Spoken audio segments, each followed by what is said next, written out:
Hala, Bea Chris at Melissa, 2 linggo na silang nagkakasakit. Ayon ito sa nanay kahapon nung bumisita si Kuya Val dito. At nanay, bakit wala kayong tubig na maiinom? Nasaan na ba ang pera na binigay ni Kalingap Rap? Na kahit si Kuya Val na humingi ng tubig ay walang naiiabot.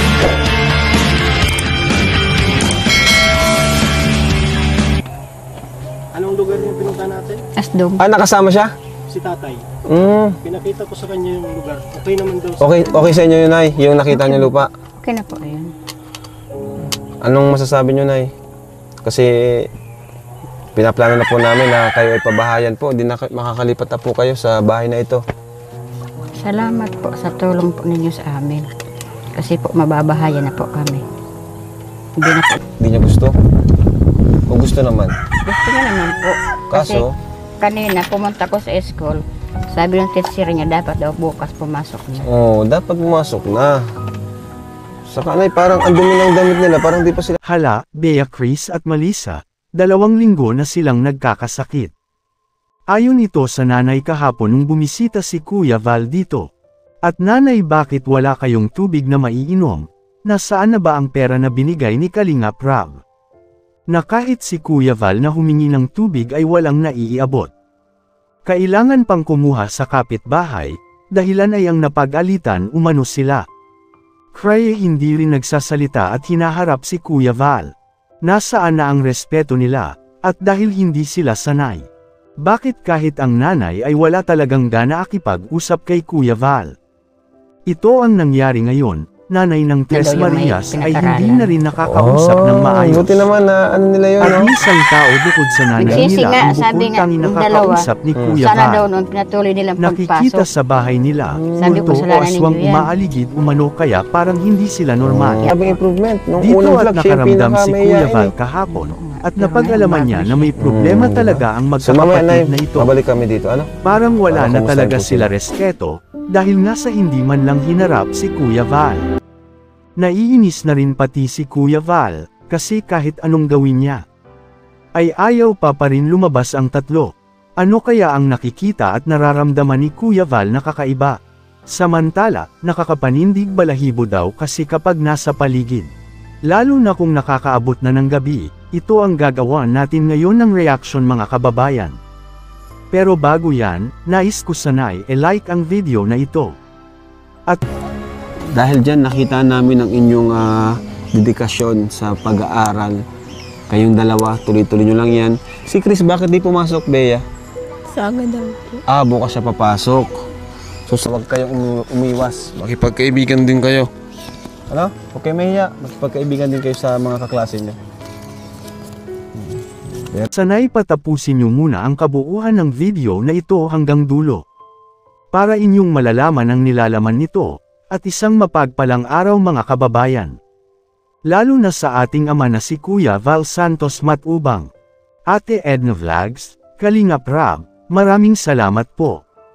Yes mga Kalingap, mismo na si Kuya Val ang nakasaksi, na ang Tres Marias na mahiyain ay ayaw pa rin talaga lumabas.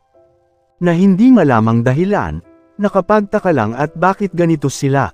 At ang laging bukang bibig ni nanay, kaya ayaw nito lumabas ang magkakapatid na mahiyain. Rian, magpasok ka bukas, ha? Ha? Uy, mapasok ka bukas? Pasok ka bukas. Kasi para hindi ka na lang habang buhay nandito, di ba? Pangarap ni mama. Dahil nga sa may sakit daw ito ay napapatunayan mismo ni Kuya Val. At siya mismo ang nakakakita dito, grabe na po pala talaga ang pagkakasakit nila. Umaabot na kasi ito ng halos 2 linggo na ang sakit nila. Pero last time na vlog ni Kalingap Rap at wala na silang sakit. Naguguluhan na tayo dito mga kababayan. Ito ay nag-umpisa noong time na napagsabihan sila. At napapagalitan ng nanay nila, duda kasi tayo na sila ay sinasaktan ng nanay nila.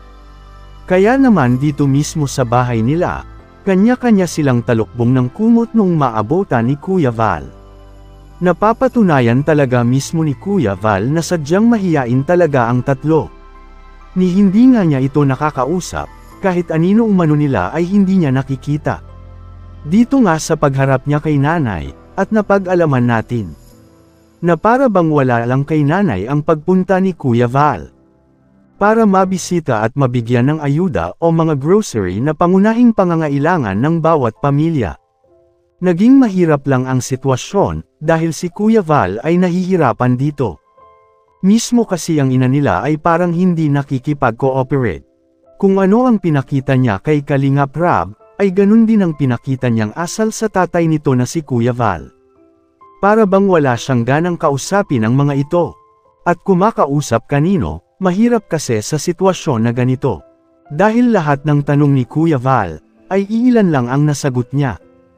Para bang may iniiwasan ito, natatawa na lang ito noong biniro na siya ni Kuya Val. Samantala, pagkatapos kasi ng interview ni Kuya Val, ay may nakikita tayong kakaiba sa mga kilos at may nakikita tayong puting tao. Nabigla na lamang lumabas, sino nga ba ito? May nagsabi kasi na baka ito ay kakaibang nilalang. At kailangan na daw dito si Ed Calwag, na isang paranormal expert. Maganda kasi talaga kung masusuri sila, pero ang pinakamaganda ay sa doktor sila dadalhin. Samantala, balikan po natin ang mga taong nasa likod umano kaya sila nagkakasakit. Hindi ko masisi sila dahil para na rin ito sa kabutihan nila. At kailangan na kasi nila talaga ng tao na pwedeng magsasabi at magpapayo sa kanila, sama't-sari na ang ginawang strategy ni Kalingap Rab. Para lang makakausap sila ng maayos, pero naging mitya pala ito. Para sila ay magkakasakit ng trangkaso. Isa kasi sa rason kung bakit sila nagkakaroon ng sakit. At dahil nga sa natakot sila sa isang charity vlogger noong time na sila ay pinagalitan. Doon nga sa eksenang iyon, ay nagkakaroon ng kasagutan ng ating mga tanong. Dahil naging maganda na kasi ang tagpong iyon, nakakasagot at nakakain na rin kasi sila pagkatapos pagsasabihan. Pero ito ay isang palaisipan pa rin, dahil nga marami ang nag-aalala sa kanilang sarili at kalagayan, lalo na sa darating na PASOK. Kahit si Kuya Val ang tatanungin, ay mahihirapan talaga sila kapag sila ay papasok na sa school.